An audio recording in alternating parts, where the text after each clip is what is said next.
What is shaking? Happy Friday to you. Out in the backyard. It's a beautiful day. It felt like kind of fall holiday-ish weather for the first time today out for a walk. It was a little crisp.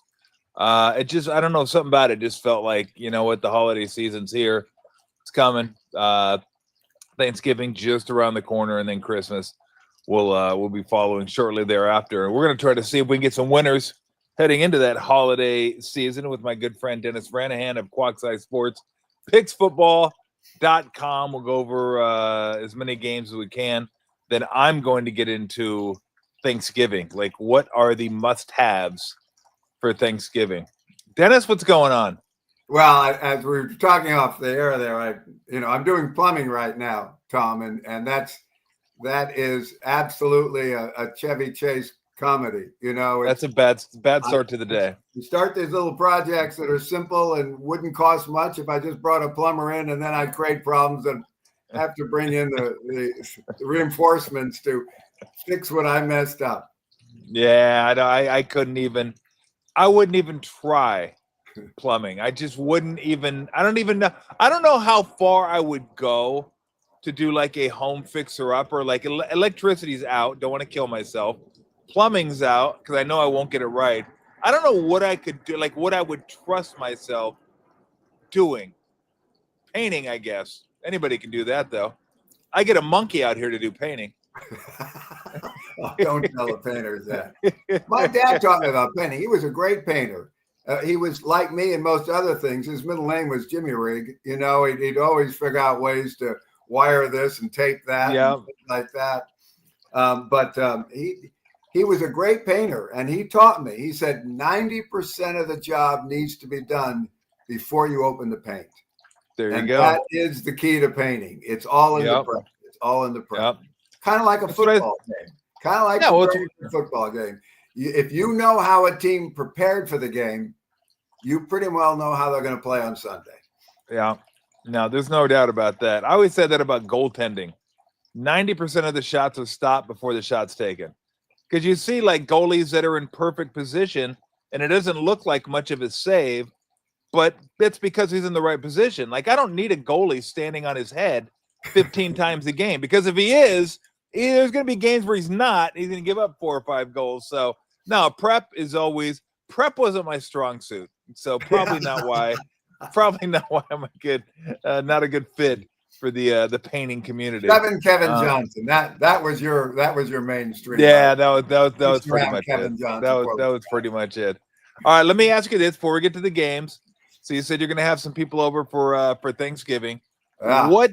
Give me 2 must-haves for Thanksgiving dinner. Pumpkin pie. Okay. Pumpkin pie after, of course, turkey, but that goes without saying. The right stuffing, and stuffing it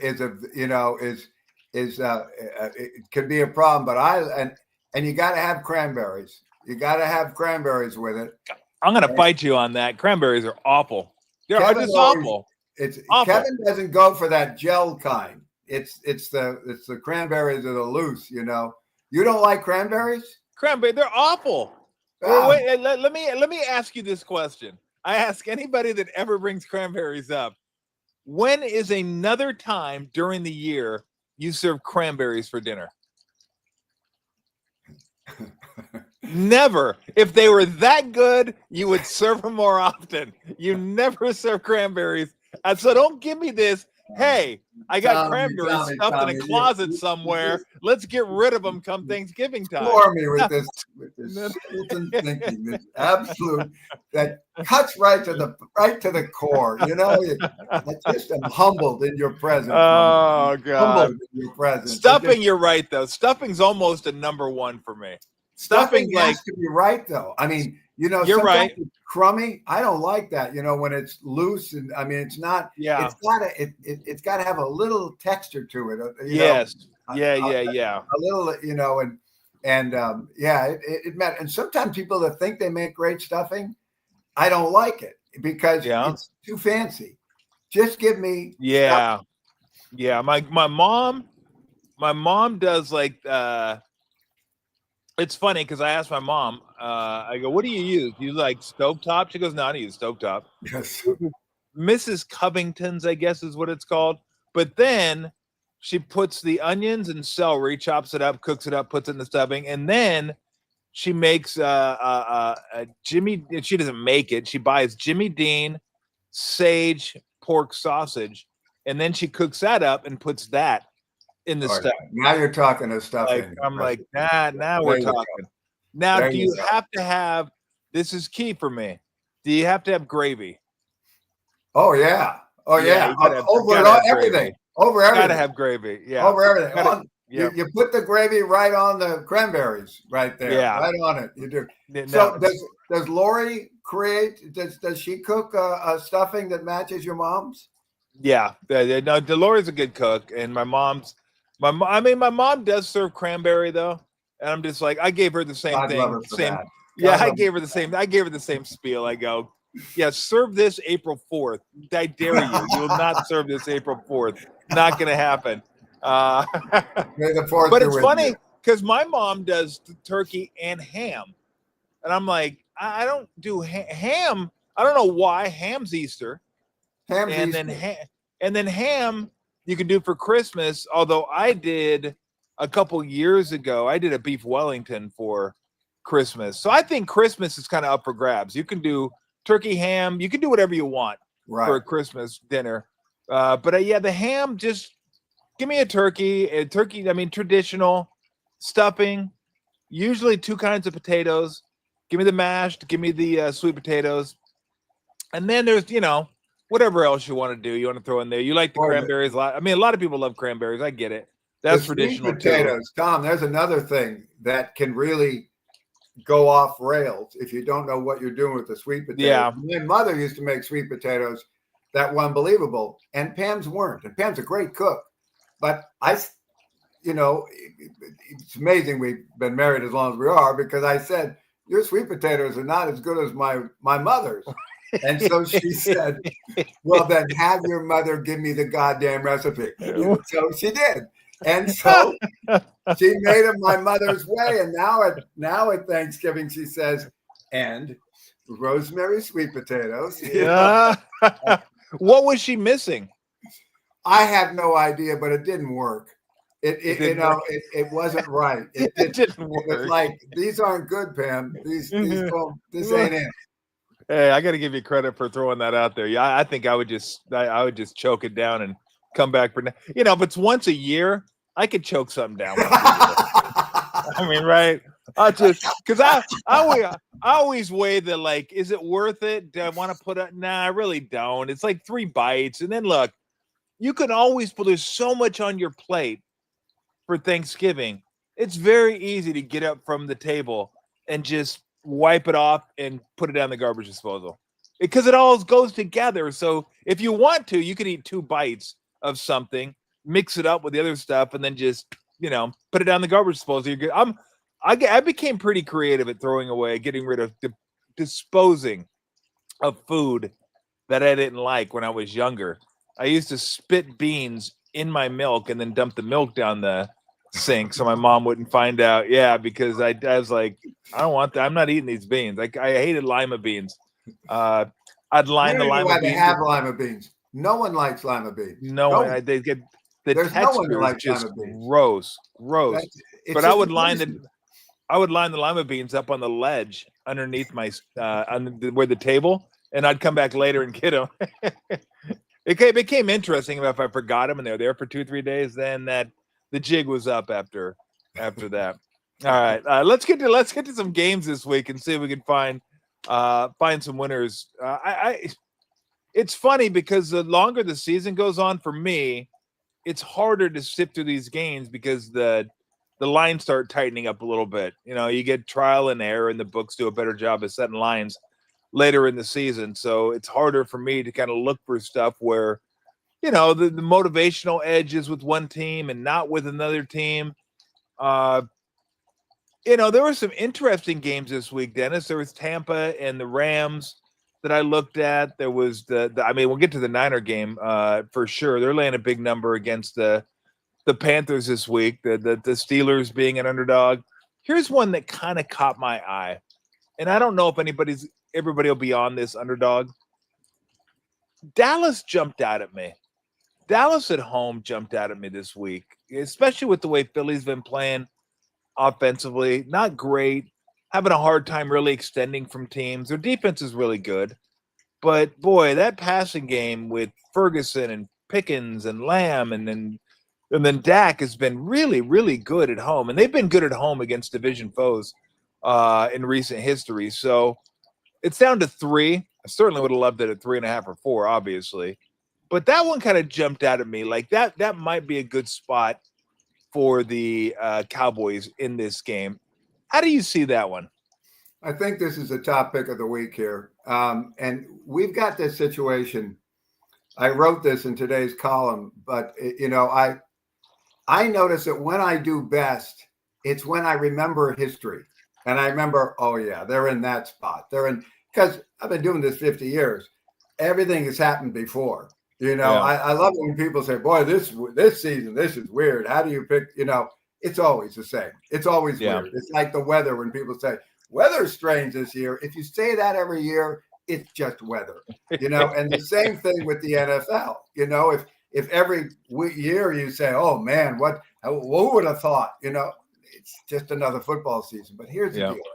When I was with the Raiders the very first year in 1973, we opened the season against the Minnesota Vikings, who were a top team at the time, and lost on the road. And then we played the Miami Dolphins, who hadn't lost a game since 1971 because they had the perfect season in 72, opened against the Niners with a win. And we beat them 12-7, which was monumental. We ended the Dolphins' streak. And so the next Thursday, I'm sitting in the office and about to go over to the Raiders office to pick up the afternoon mail. And Tom Flores and Paul Roach, two wonderful men, were in the locker room right in front of where my workstation was. And Paul Roach said this. He said, to both Tom and I, he said, if I would have known we'd be 2-1 after 3 games, given our schedule, I'd be satisfied with that. And I went, oh, that's the kiss of death. Because we were going to Kansas City, and he thought the win over the Dolphins secured a 2-1 first 3 weeks. And I went, that is motivation 101. He thinks after beating the Dolphins, we'll kill, the Chiefs when they're down. Yeah. Here. And that was the afternoon I saw Mr. Davis in the hallway within an hour after that happening. And he said, how we doing, young man? I said, great. How's the team? We're in big trouble, sir. What? And I explained to him, I said, hey, we're out there still talking about Zonka kicking Warfield. The Chiefs are preparing for us. In any case, I tell you that story because it's a mirror, I think, of what the Philadelphia Eagles are going through right now. They beat the New York Giants in the revenge game because they'd lost to the Giants earlier in the year, headed into their bye. And their next 3 games coming out of their bye was at Green Bay, Detroit at home, and then at Dallas. And I guarantee you, just knowing the human condition, that those guys were looking at that schedule going, boy, that's a tough set of games, particularly at Green Bay and against Detroit. And they beat Green Bay, to my surprise. They beat Detroit last week, and now they think they got the easy one on the road of those 3 games. When they were looking at it, thinking this is how we're going to come out of our season. Now they go into Dallas. And to my surprise, I had the Raiders on Monday night. I thought the Raiders, who were competitive against the Broncos and competitive against the Jaguars, I thought they would hang with it wasn't even a game. Even though they got the early break and on the fumble, the Dallas Cowboys dominated that game on both sides of the ball. And I looked and said, this Dallas defense is not the same defense it was 4 weeks ago. They made some trades at the trade deadline. They got better.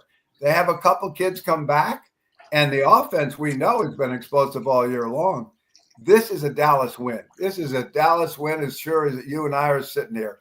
They are going to beat Philadelphia. And Philadelphia, who, looked at that schedule and figure, we're 3-0 now. No, they're 2-1. Now, would you? Because I like this game too. It was at 4, might even touched 4.5 earlier in the week. It's at 3 now, like a juice 3. I'm gonna wait just to see if a 3.5 pops up there because I can't imagine it's gonna go to 2.5. If it goes to 2.5, people are gonna buy Philadelphia, and that's gonna go right back to 3. So I think the worst you'll get is 3 here. I'm gonna just wait it out and see what happens, and see if another 3.5 jumps out. What do you? What I mean? What We do you got two think? things going for us. I'm always a whore for points. I Yes. never buy points because I Yeah. know that's a book. Nor should Yeah. you. But I'm always looking for a better line. So I'll bet on lines earlier and later. I didn't bet on this one earlier because I was surprised the line was moving at all. So Yeah. 4, okay, 4. Yeah, that's a low line for this game, right? 3.5. Well, it won't go 3. Well, okay, now I'm sitting there going, okay, now I'll wait because, like you, I don't think it's going to go below 3, and it might go to 3.5.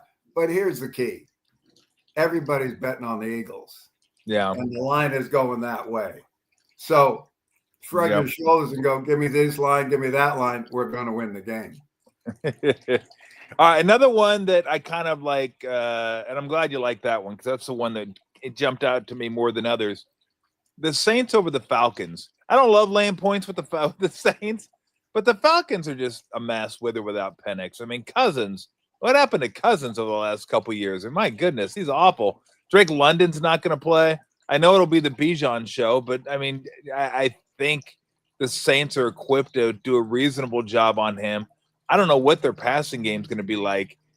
I just don't know. I mean, I feel better, and we've had the Falcons a couple of times this year, and we've won with them a couple of times this year. There's just something about the Falcons. I don't know what it is, and it's like different coaches, different quarterbacks. It's just the Falcons. I kind of want to take the Saints here. I don't feel super strongly about it, but I feel strongly that I'll probably have the Saints in some fashion. How do you feel about this one? I'm always amazed sometimes when a coach gets fired because I'm looking at situations thinking there was no way they could have won in that spot. And then the ownership gets upset and fires them, and I think it's usually for the wrong reasons. I remember our top pick of the year when we used to distinguish games that way. Yeah. A number of years ago was a playoff game between Jacksonville and Miami. And Miami had beaten Seattle the week before, in a wild card game, and then went into Jacksonville, and we went Jacksonville -8, take it. They won 62-7 in that game to Jacksonville. And after the game, Marino retired, and Jimmy Johnson quit as the head coach of the Dolphins.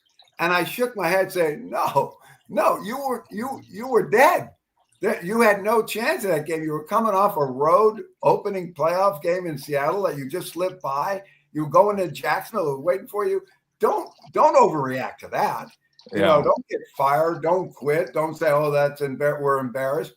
There was no other. 62-7 was a little more than we would have thought. But the fact that they lost big, and now in Atlanta, I see a team that's had so many opportunities to do well. They covered against the Patriots for us that week. Yep. But they should have won the game. And they had a situation last week where, Kirk Cousins, I wouldn't have bet on Kirk Cousins. We're up 21-7. It looked like we're on our way to a roll. I was on Atlanta in that game. And the situation is they lose that too. They couldn't stop Carolina on a 4th down. They couldn't hold them out of the end zone when they were in the red zone.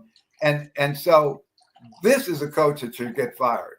When you say, I don't understand what's going on with Atlanta, you got to blame the coach for this one because there's plenty of talent on both sides of the ball in Atlanta. I feel like about the Falcons right now, like a few years ago, I felt about the San Diego or the Los Angeles Chargers, in that they were so miscoached given their talent. And then they bring in Harbaugh and he takes them right to the playoffs and probably back in the playoffs this year. Same thing in Atlanta. Get me a coach in there. I'm sorry, Mr. Morris, but this party's over. You are the reason. Now, are they going to beat New Orleans this week? Yeah, this is where a bad team will come up maybe with a big effort and Kirk Cousins finds a rhythm. I would be on the Saints side, but Okay. I'm not going to chase a line with the Saints. I'm not going to lay 1.5, 2. Now it's up to 2.5, I think, in some spots. That's too many people lining up on the Saints for me to get excited about that line. But got it. Won't be on the Falcons. All right, let's go to the big game of the weekend, the Colts and the Chiefs. It's funny, Dennis, you look at some of the underlying numbers this year, the Chiefs offense is better than what it was last year. Some of the Chiefs numbers are better than what they were last year. They just won all the close games last year. They can't win a close game this year. It's funny how the margin for error is so slim. People don't know how slim it is in professional sports. Like, it's really razor thin. We both had them last week. I thought they were in a great spot last week, and I'm still the Broncos. To me, I can't quite figure them out. It's like Bo Nix. He's not great, but he's good when he has to be. But I always think if you're good when you don't have to be, you don't have to be really good when you don't have to be. Whatever that means, you figure it out. If you know what it means, you know what it means. The defense is really good, no doubt about it. But I feel like this is another game. This is do or die for the Chiefs. But 3.5 is tempting for the Colts. I might just watch this one. This is a really fun game to watch.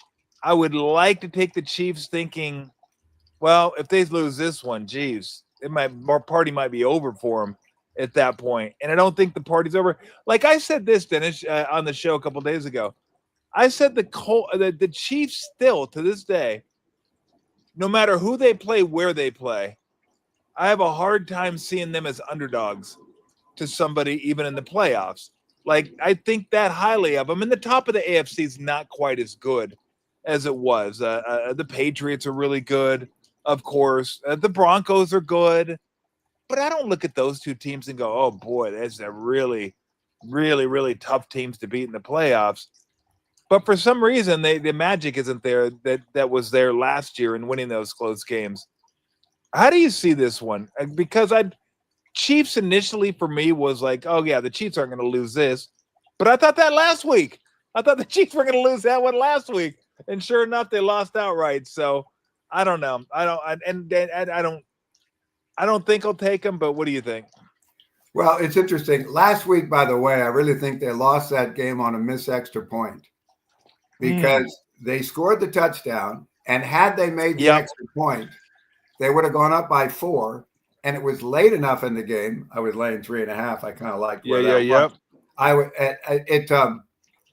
It was late enough in that game that Denver would have been required to go for a touchdown. Yep. There was no more time for kicking field goals, but because it was only 3, they kicked the field goal to tie the game. When I think we would have won by 4, talking about Kansas City last week, had they just made that stupid extra point.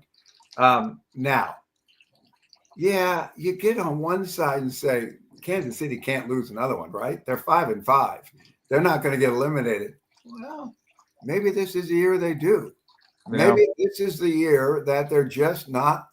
The ship left the pier. I mean, they're not dominant. They weren't dominant last year, and it didn't catch up with them until the Super Bowl.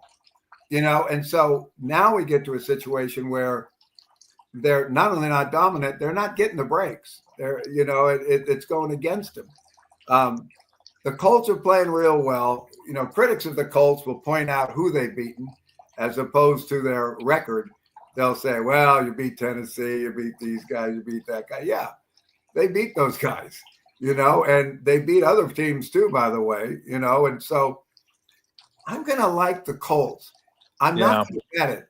I'm not going to, wade into, let's see if we can, I feel like I'm going to get bit if I try to bet against the Chiefs here in this spot, but I like the Colts. I think the Colts are going to go in here. When they lost to the Steelers a few weeks ago, I think they were -5 on the turnover ratio. Maybe even 6. 7. And lost by 7 points. I think I'm going to enjoy watching this game. I don't think I'll have a vested interest in it, but I'm going to lean to the Colts here and say it's the Colts year, and it's not the Chiefs year. No, I think I agree with you. The Colts went to the Chargers, beat them up pretty good. They went to the Rams, same building, should have won that game. They were like the better team in that game. Yeah, they did. They dropped the ball going in the end zone. A.D. Mitchell dropped the ball going in the end zone. That was obviously a huge play. So, all right, before we let's pick a game that intrigues you, let's get to the Niner game. This one almost seems like, and we lost this one last week. We went with the Chiefs, and we're like, well, why is that team laying 4 on the road against teams in first place? I look at this almost similarly. Like, why the Niners laying 6.5, and then it went to 7? Their defense is awful. I mean, they pop up every now and again and have a really good effort, but Carolina's played actually pretty decently on the road recently. I mean, they beat the Falcons, so I mean, it's the Falcons, but they did beat the Packers. The offense wasn't great. They held the Packers to a couple field goals when they scored touchdowns. That's how they got up early in that game, but they won that game. Bryce Young's playing a little bit better. I'm like, what am I missing? What am I missing here? Like, why the Niners a touchdown favorite in this game? They looked good last week. Brock Purdy looked good last week. Although, as I said earlier this week, that was more the Cardinals just being pathetic. The Cardinals were just awful in that game. And the Niners were good enough to take advantage. And they played well. I'm not going to say they didn't. They did. But not to the score. You look at the score, you think they would have completely, utterly dominated that game. They didn't.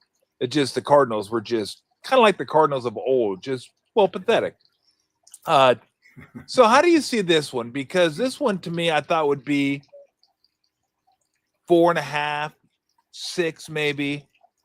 But the fact that it opened at 6.5 and went right to 7, I was like, that's kind of interesting, because my mind would have said go against the team that defensively is very, very, very, very challenged. I can see a lot of points being scored in this game, by the way, for what it's worth. But how do you see this one?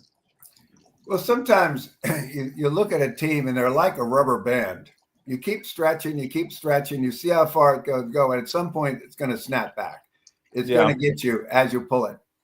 I'm wondering if what people are seeing, the books, who I take my first clue from, are seeing is that this Panthers band is about to snap, because they beat Green Bay, which you would think they'd have a letdown after that, but Atlanta gave them last week.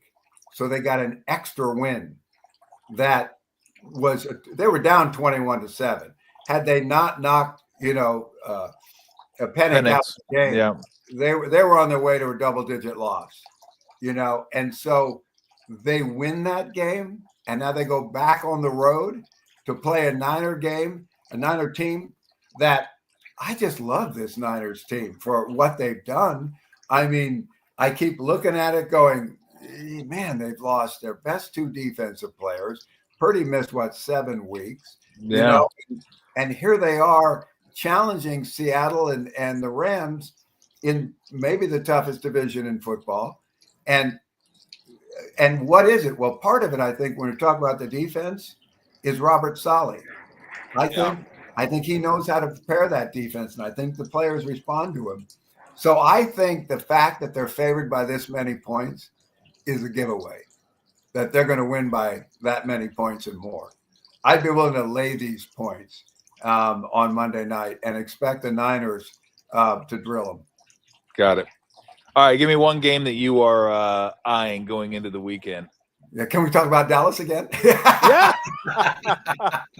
Yeah, here, I like it when the first game I come up with that jumped out of me also jumped out of you. Oh, yeah. That's a game you really like. That always makes me feel good taking. And again, if you're going to take that game, if you're out there, wait. It's not. I think chances of going under 3 are minimal. So you're going to get 3 more than likely. You might end up getting a 3.5 because people still like betting the Eagles. I mean, the Eagles, because they win. They continue to win. So I think it's interesting that I think public sentiment will be on the Eagles. Maybe not, but the line has gone toward Dallas. So I will be on Dallas. It's just a matter of what I get them at. So, all right, we've taken that off the table. We've said okay. I like that. You like that. That's one game we both really like. Is there another one that I kind of missed that you kind of like want to wait and see how the numbers shake out? Here's a situation that I was doing my numbers on Monday, and I went, "Oh, we got him! We got him! This is it! This is so cool! They're dead! They're dead!" And I looked at it, I went, "The Denver Broncos are in a situation where this is a team that lost against the spread to the Tennessee Titans, the New York Giants, and the New York Jets, and now they're going to come off that win against Kansas City." They're so dead. I don't care if they play Tom and I. They are so dead. And then I look at, son of a bitches are on a bye. And I'm thinking of all the benefits, of all the breaks a team can get. It could be set up for a loss. So now I'm sitting there going, all right, they got 2 weeks to sit on that Kansas City loss. Who do they play next week? It's against Denver. They're due to lose, but I don't get them this week. So, doggone it. I'm sorry.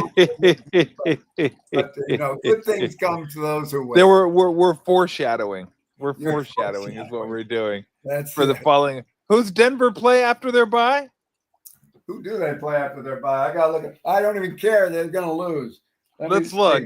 Let's look real quick and see Denver. They play the Washington Commanders. See that on the road Sunday night football. Sunday night football. That's the kind of sneaky game. Washington's been horrible all year.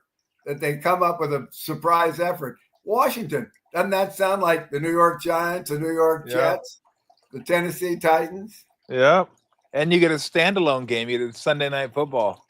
Baby. So even there you go. There you go. Okay, let me ask you about this one. Okay, unless you get, do you have one in particular you want to talk about? Because if not, I could throw one out there that I find interesting from a game standpoint. Maybe not a wagering standpoint, but a game standpoint. Can we talk about Dallas? Okay, everybody, we like Dallas. What's your game? Dallas? What's your game? Tampa and the Rams. Yeah, what a because it's a really good game. Look, ever since Bucky Irving's gone down, it's been a struggle he's like a big part of that offense. Baker hasn't been quite as good. Like Godwin's been out, Evans has been out. I know Ibuka is questionable this week with an illness, but it sounds like he's going to play. The problem is their defense hasn't been very good the last month or so. The Rams, though, get that big win over Seattle. Like that really kind of loosened the collar. Like they got some breathing room in the West now. But I'll be honest, I think Seattle might be the better team. They turned it over 4 times. And if you're counting on 4 turnovers to win a football game, good luck, because that might not happen again. I was more I wanted to take Seattle this week, but I don't want to lay 13 on the road. But I did. I was like, God, Seattle looked better coming out of that game, even though they lost that game. And I don't know how that'll hit the Rams, because I always find it very dangerous to go against teams. And this is an NBA playoff thing. Like you look at teams who don't play great, but win. Those are usually teams to really back the next game, because they are like worried, like, hey, if we play like that again, we're not going to win. So they have the motivation and they got the win behind them, which helps. So the Rams scare me a little bit in that they won the game, but they probably didn't even feel like they won the game after the game. It's like, God, we kind of got away with one there. And if we play like that again, we're not going to beat this team. I love teams that I think are motivated off a mental loss. Even though it's a win, they feel like, God, we didn't play very good. We got to do some stuff, change some stuff up. 7's big for me. If it gets to 7, at 6.5, 7, that's a lot. I probably, though, would go with the Rams here. The Rams would seem to me the right side, because I think a lot of people are saying what I'm saying, Dennis. They might not have been the best team last weekend, and I think they might know that, and that might fuel them to beat the Bucks this week and beat them soundly. Well, here's one thing as we go back a little bit into last week, the Seattle Seahawks loss, that they gave up 4 interceptions, did Darnold. And I'm thinking, there it is. That's why Minnesota doesn't have him. He looked the same way against the Rams last week as he looked against Detroit on the final day of the season and Los Angeles in the playoffs. And maybe that's going to be his new pattern is he's going to do fine for a while, but when push comes to shove and it's a game for first place, he did not play well, you know, and he threw, you know, there's always an interception when you throw 4. One of them you can say, well, that went off the receiver's hand or the receiver ran the wrong pattern. It wasn't the quarterback's fault. But you throw 4, and that last one was horrible. That was bad. You were rooting, you know, for Seattle there. That last one was just right to the Rams. So in that situation, but like you say, you have a +4 turnover and you win the game by 2 points.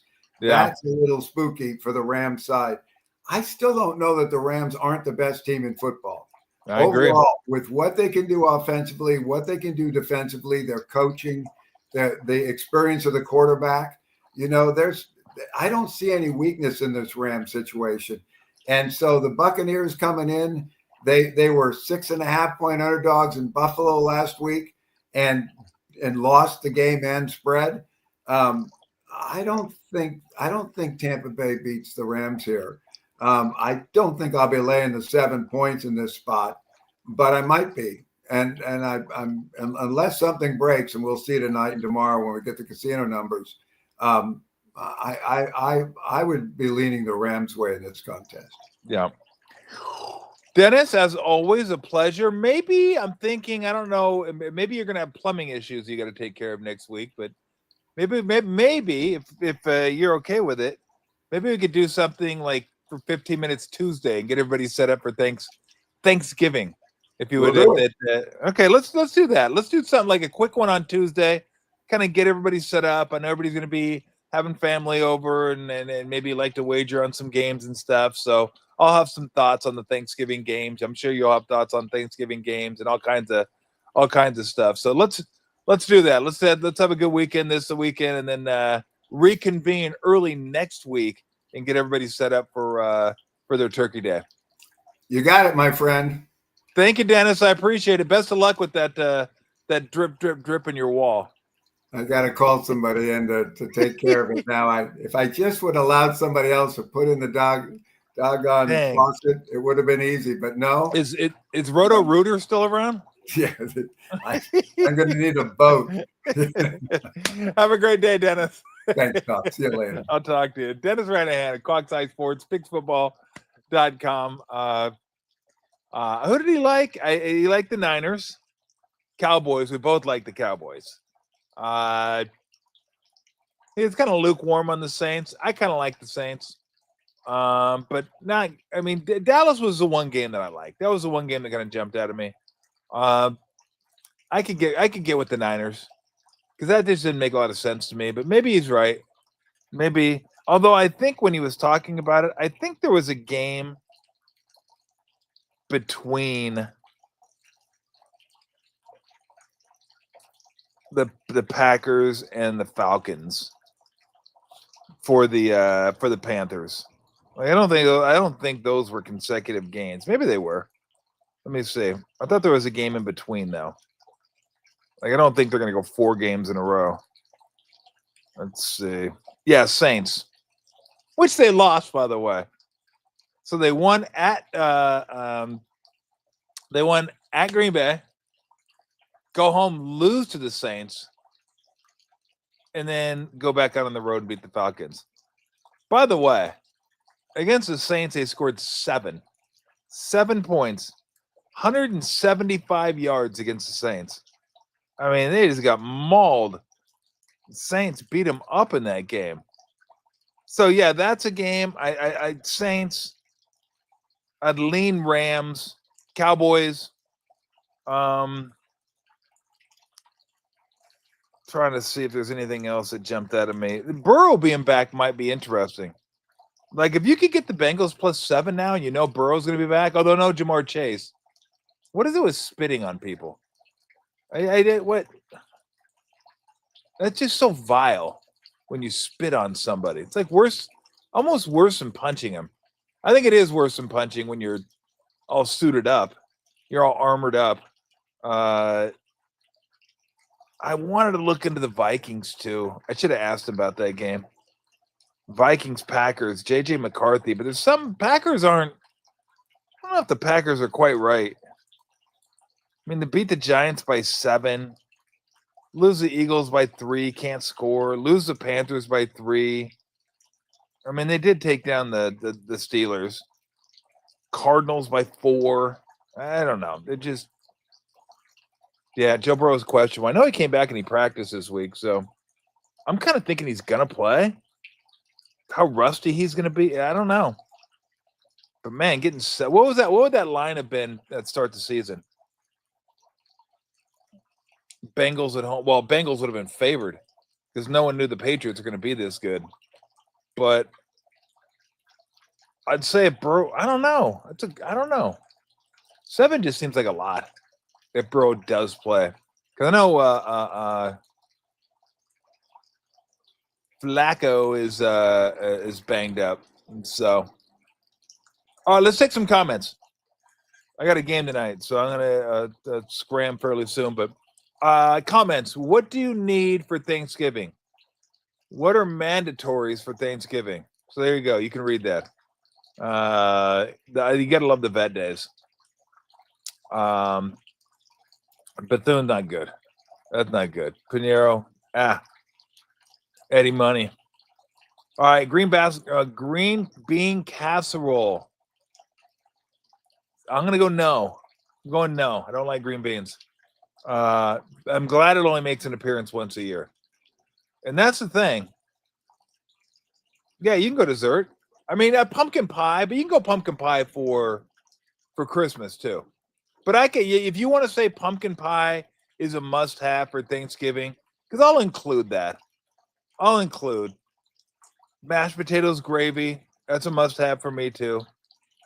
Must-have mashed potatoes. Sweet potatoes, cool, but I could do without them. Cranberries. Again, I don't know who actually likes cranberries. I'll drink cranberry juice, good diuretic. But as far as just like cranberries, again, when is the last time you went over someone's house for dinner or you served something for dinner that included cranberries? Never. You'll say, why never serve turkey? But you have turkey subs. You have turkey sandwiches. You may not cook the whole bird, but you have turkey. See, I was never a mac and cheese guy for Thanksgiving. Don't get me wrong, I love mac and cheese. I just had homeroom mac and cheese not that long ago. Mac and cheese is good. But as far as mac and cheese for Thanksgiving, that was never part of the program. My mom was pretty traditional, old school. It was the cranberries, garbage, stuffing, love stuffing, turkey. I mean, it's just a must-have. You got to have turkey. You may not love turkey, but you got to have turkey for Thanksgiving. You don't have to have it for Christmas. Hell with that. I don't need it for Christmas. Give me some meat. Give me some full-on red meat for Christmas. But Thanksgiving, you got to have the turkey. You got to have the bird. The 2 potatoes. Green bean casserole is big. Don't get me wrong. But yeah, stuffing for sure. Rolls. I could do without the rolls. I don't need the rolls, but yes, everyone loves the rolls. You know what rolls we usually serve? The Hawaiian rolls. Those little square Hawaiian rolls. Everybody loves those things, man. Those are easy to go to the store, pop those in the oven, and you're good. Yeah, I know. Again, I'm not saying I'm right on this one because I'm definitely in the minority when it comes to rolls. Everybody loves rolls, and I get it. I'm just not a huge rolls guy. I don't need the rolls. Gotta have the gravy. And this is where it gets tricky. I don't really know how to do gravy. My mom does a great gravy. like kind of a sausage gravy or a regular gravy. Sausage gravy my mom makes for biscuits and gravy, which is incredible. Love my mom's biscuits and gravy. But I don't know that she puts sausage in the gravy like Thanksgiving gravy. But yes, you gotta have gravy. I will disagree with Dennis on this. Yeah, turkey sliders with the Hawaii rolls. That's good stuff too. But I still don't want gravy infringing on my vegetables. Gravy can go on the turkey. Gravy can go on the mashed potatoes, of course. I can even do the gravy on the sweet potatoes, kind of. Not my favorite. I don't want gravy on. I don't want gravy on my vegetables. Okay, I just don't. I mean, there's not. I try to squeeze corn into everything, even though this is more of a bean holiday, a green vegetable holiday. I'll still try to sneak some corn in there. Glazed ham, yeah, that's not a must-have for me. You can serve it. I think my mom's gonna serve it. But I don't need. I can do ham at Easter. I can do ham at Christmas. I don't have to have ham. And ham, I have ham throughout the course of the year too, and so I don't have to have ham. What kind of beer are you drinking at Thanksgiving? There's a cool one at Alvarado Street that says, I think it's called Give Thanks. It's a pretty cool can too. It's a can of a like a mom back in the 50s, got the apron on, serving they're serving Thanksgiving dinner, and it's just a cool, like, old nostalgic can, back when everything in the world was right, when the women did the cooking and serving and the guys just sat there and did nothing. Not really. I like cooking. And the great thing about cooking and setting the table and getting everything ready is you're not responsible for cleaning. Cleaning is a nightmare for Thanksgiving because that's the way it works. You cook, you prep, you get out of cleaning. You sit on your butt. I shouldn't say it in that way because I sit on my butt too and somebody else is cooking. Then you clean. Split.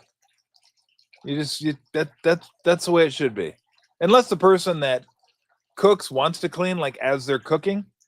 My wife does that. I do that sometimes. It's like, it's kind of a mess. Let me just clean it up in here. And then by the time you're done with the meal, not much to do.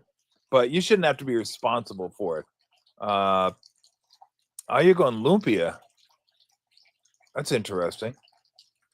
I mean, nothing wrong with lumpia, but I'm not going to say it's a must-have for Thanksgiving. Somebody chimed in too. I don't know whether they were pro dark gravy or pro light gravy. I like light, kind of the light-ish gravy. Turkey gravy, no dark. Thank you. I like the light gravy too. I don't like the dark gravy. And that's not a societal issue I have. Okay, it has nothing to do with that. It's just I like the light gravy. Deep fried or roasted turkey. I've done deep fried. I screwed it up. Incinerated all the meat inside. It wasn't pretty. Thank God I had a prime rib to go with it because that's all we had. Smoked turkey's good. I might do a smoked turkey breast. Just like get like a 5-pound breast and smoke that thing. Roast is good. Like, it's all good. Just as long as if you get lucky and keep it moist. If you get lucky and keep it moist. Because a dry turkey is just brutal. Like, turkey's kind of dry to begin with. You're attempting smoked turkey. Low and slow. Get up early in the morning. Because it could take a while. But you don't want to go over 2 1/4. I would say that's kind of your sweet spot. 2 to 2 1/4. Maybe you can go 250.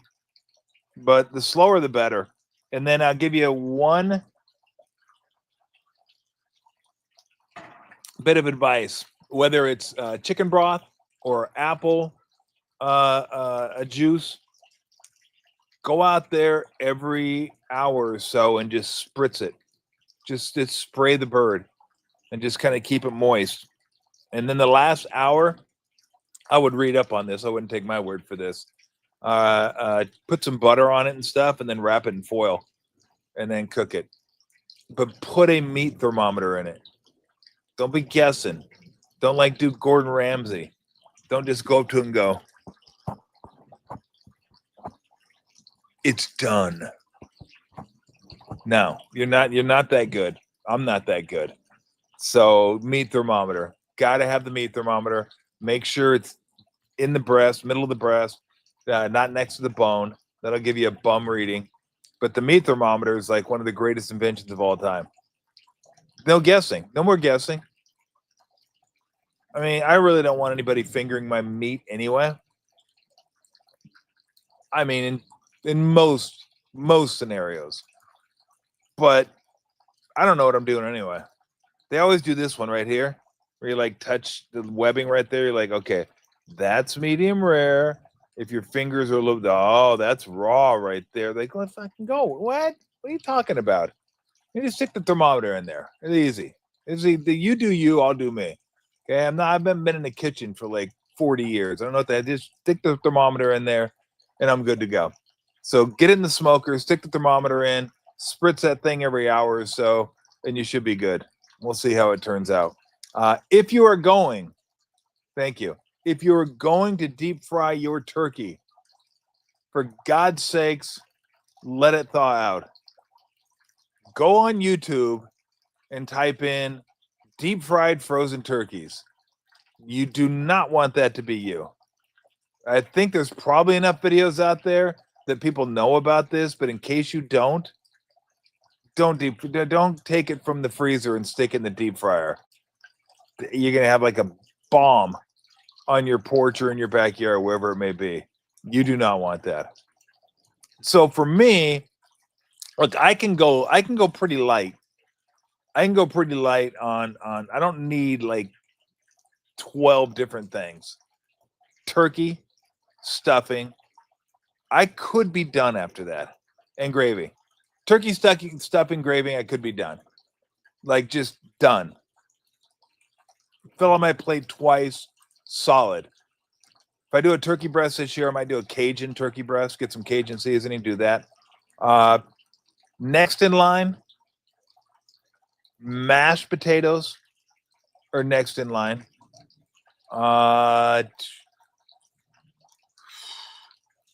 Vegetables, maybe like a honey glazed or a brown sugar honey glazed carrots. I'll be down with some carrots. I know corn's not traditional Thanksgiving, so carrots are. Give me the carrots. Give me the carrots. Green casserole, take a hike. Cranberry socket. I mean, if you want to throw in some sweet potatoes, that's cool. I don't have to have sweet potatoes. Yeah, Brian, you got a brine. Brine's always good. Pecan pie, no. Pumpkin pie, of course. Like I can't say I'm a huge pumpkin pie fan. It's all right. I mean, it's good because you have it once a year. They're like retro uniforms. Retro uniforms look great, and then they start busting those things out like 4 or 5 times a year. You're like, bro, these were like retro for a reason. We left them in the past for a reason. Why are we bringing them back? That's the problem with people. They get so nostalgic, and I do the same thing. Like when I see the old Bills uniforms or the old Seahawk uniforms, I'm like, oh, those are sweet. And then you see them more often, you're like, yeah, there's probably a reason they left those in the 70s. Baseball uniforms, the polyester look, the 80s look, love those things. Would I love them if they wore them 80 times a year? Probably not. Probably not. But then again, they have 4 different uniforms nowadays, 4 or 5 different uniforms that they wear. It's like that. No. Like the Warriors, how do they not have the city jersey, like the 75 edition every year?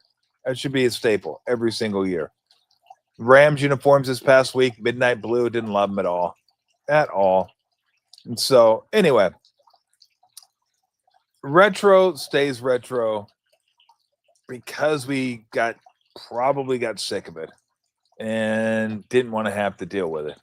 And I have no idea. I feel like Leslie Nielsen and Naked Gun. Where am I? I have no idea where I started this mental thread. I know we're on Thanksgiving somewhere. But yeah, cranberries out, three bean casserole out.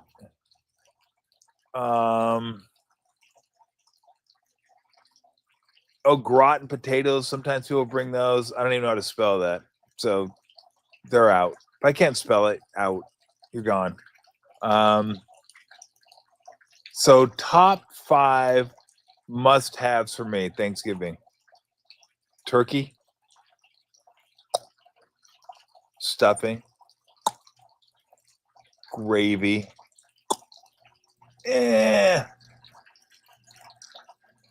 carrots. Oh, no, that was okay. And we'll go pumpkin pie. I'm good. 5 out the door after that. And so, yeah, well, that's the thing. There are things during a Thanksgiving dinner you get once or twice a year. And there's a reason you get them once or twice a year. I don't want Thanksgiving pie in July. There's a reason you can have an apple pie every month of the year, and you're like, oh, this is sweet. I like this apple pie. Peach pie. I mean, that's really when peaches are in season. But if somebody were to give you a peach pie now, you're in. Someone were to give you a peach pie in June, you're in. You're absolutely in. I love peach pie. Love it. Pumpkin pie. Someone were to drop some pumpkin pie on you in like middle of July, probably not. Probably not. So, yeah, I mean that's all like 2 or 3. It's I try to time it up with the second football game halftime, right? The Dallas game halftime, time it up. Put the TV on pause if you want, because you don't want to be eating Thanksgiving with your family and you're like, okay, let's go around the table. What do we give thanks for? I give thanks for. I give thanks for. You don't want to be distracted. Look, you're going to have it during the middle of the football game, the second football game, but just put the TV on pause. You don't want to be watching the game while you're eating. Just leave it. You can leave it for a half an hour. I know it's tough sometimes, but leave it for a half an hour. And so, yeah, thanks, Todd. Well, look, asparagus has no. Asparagus gets. And thank you for the $4.99. Appreciate it, Todd. Asparagus. Does asparagus have a place in Thanksgiving? I don't remember asparagus ever having a place at the dinner table for Thanksgiving. Like not in a traditional sense, anyway. Maybe people serve it. Yeah, I hate asparagus. I know some people hate it because it makes your piss smell, but I just hate it because I hate it because it tastes like ass. Brussels sprouts have come around on a little bit. I don't need them. That probably wouldn't be a bad one to throw in there for Thanksgiving. But I'm trying to think what else I'm missing. Mac and cheese is a big one that I forgot about. So I don't even need this thing anymore, but I'll put it back in. I'll put my earring back in. What am I forgetting? Am I forgetting anything as far as like what traditionally like Thanksgiving dinner? Can't think of anything. My mom will have everything, so I'll let you know. I'll let you know what she serves.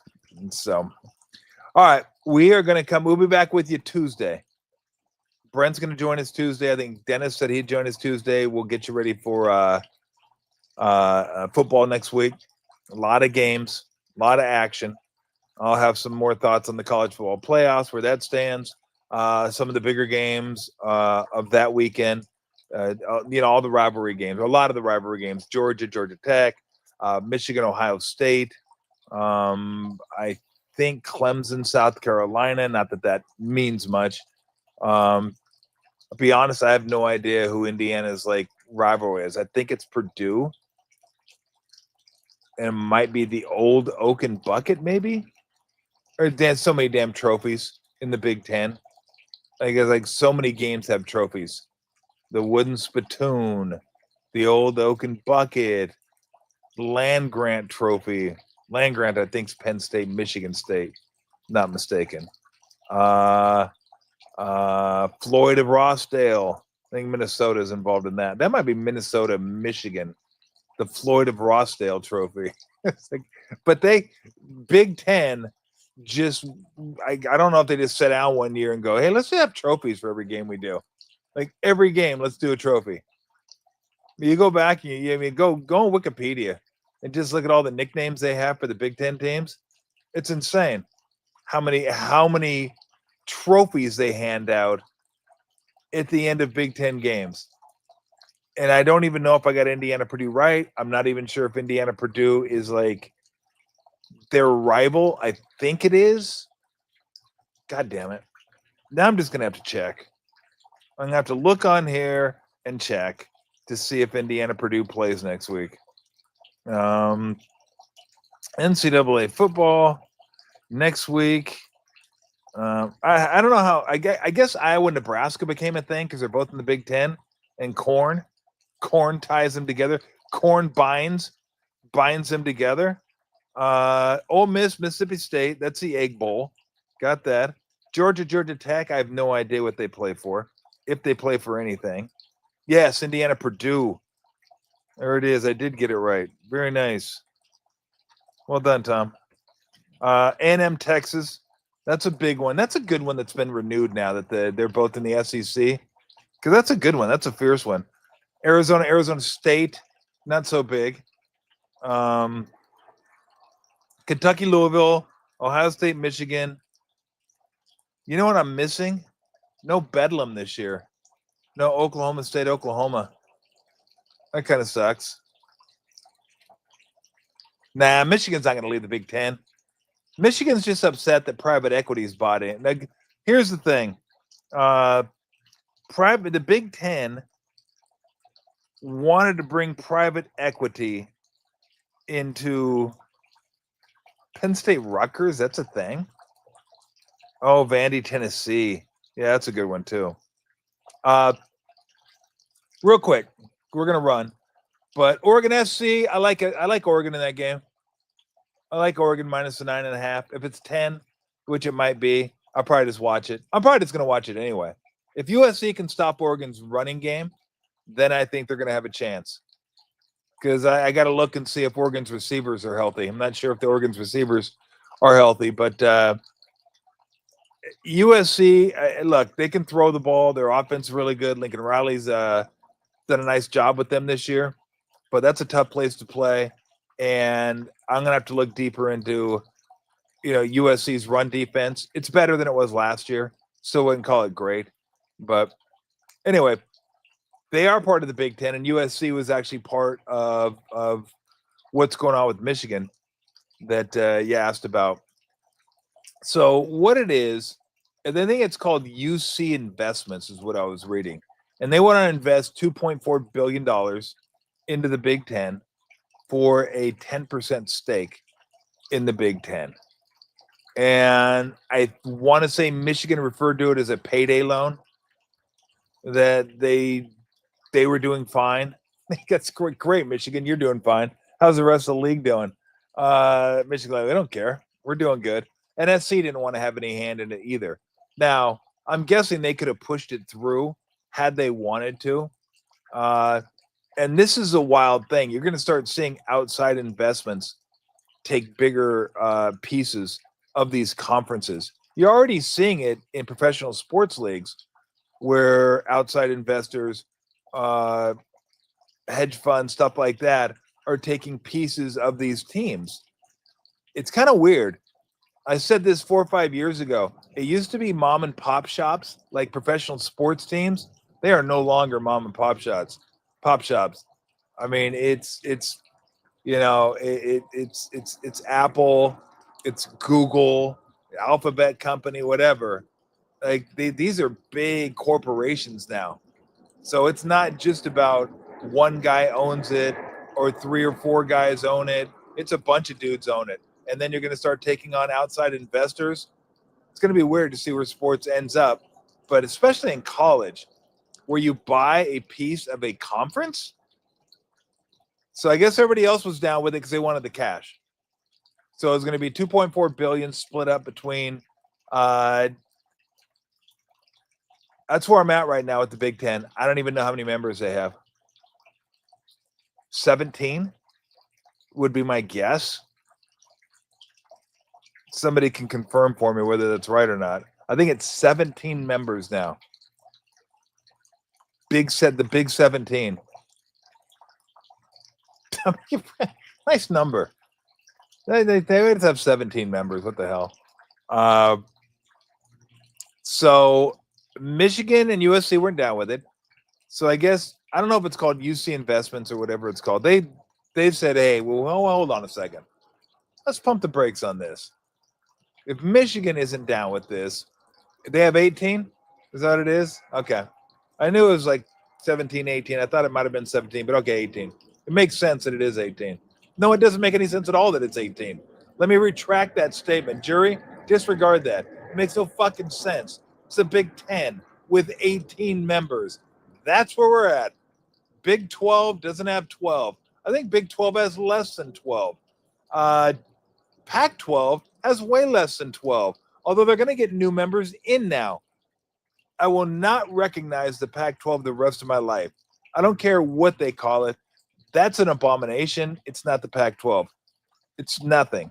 It's just the Mountain West Conference with a Pac-12 logo on it. That's all that is. That's all it is. So anyway, as I ping around to kind of get to your question, it's just yes. This investment firm did want to buy a 10% stake in the Big Ten. 2.4 billion. Michigan didn't want to do it. SC didn't want to do it. The investment firm said, let's pump the brakes on this. And look, if I'm investing in the Big Ten, I kind of want to have Michigan on board. I kind of want Michigan on board on this one. And I kind of want USC on board too. Yeah, those are two pretty powerful schools, pretty big schools that are saying, yeah, we're good. We don't want to do it. So we'll see where it goes. But guess what? It's not the last you're going to hear of it. It wouldn't surprise me if the SEC did it. Well, I don't know who else would do it. I still think ultimately you're going to end up with the AC. You're going to end up with the Big Ten and the SEC, and that's it. That's going to be the top tier of football, and then you're going to have the bottom tier, and then you can do your relegation. I think that's the brilliant move. Big Ten is the AFC or NFC. SEC is the other one. They have their own playoffs, and then you have your version of the college Super Bowl featuring the team that came out of the SEC and the team that came out of the Big Ten. That's it. And then you can still have bowl games. You can have bowl games from the teams that didn't qualify for the playoffs. You can have bowl games from the teams that are not in the Big Ten or SEC. And then you could have relegation. If you do poorly enough in the Big Ten or SEC, you get relegated to the ACC, to the Big 12, to the whatever it is. And somebody gets a chance to move up. I think that I like. That I can dig that. Absolutely. Not going to happen before I die, but that would be to me, that's the way to go. It's already NFL junior. So you might as well make it full on. Playoffs, college Super Bowl, you're good to go. So, all right, everybody, we'll be back Tuesday. Right before that might be the only show we do next week. Possible we do something during the middle of the week. I got 3 Warrior games next week, but look, you guys want to hang out, be with the family, traveling, doing what you're doing. So Tuesday we'll definitely do a show, and then maybe Friday, maybe. That's a big maybe, because I'm going to be here by myself. So I might just want to get out here and do a show. Who knows? Have some beers, light the fire, get out here and do a show. It's a possibility. So, all right, everybody, have a great weekend. Enjoy yourselves. If you're traveling, be safe. Traveling is probably going to be a biatch this weekend as you get ready to either welcome family in for the holidays or go and be with family for the holidays. And so Thanksgiving, one of my favorite holidays, just because it's about family. It's not about gifts, not about shopping, not about the headache of finding what do they like, what do I want to get for them, what do I want. It's just being together. Just being together, playing cards, watching a movie, having dinner, laughing, and enjoying. So Thanksgiving's great. So hopefully everybody enjoys it. Everybody gets a chance to spend time with the family. And if you are traveling, make sure patience, deep breath.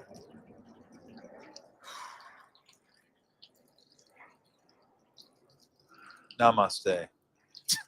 However they say it. If you're in the airport, they didn't set the schedule. They're not delaying you on purpose. Don't get mad at them. Up to a point. If they're being rude, let them have it. All right. Talk to you guys Tuesday. See you.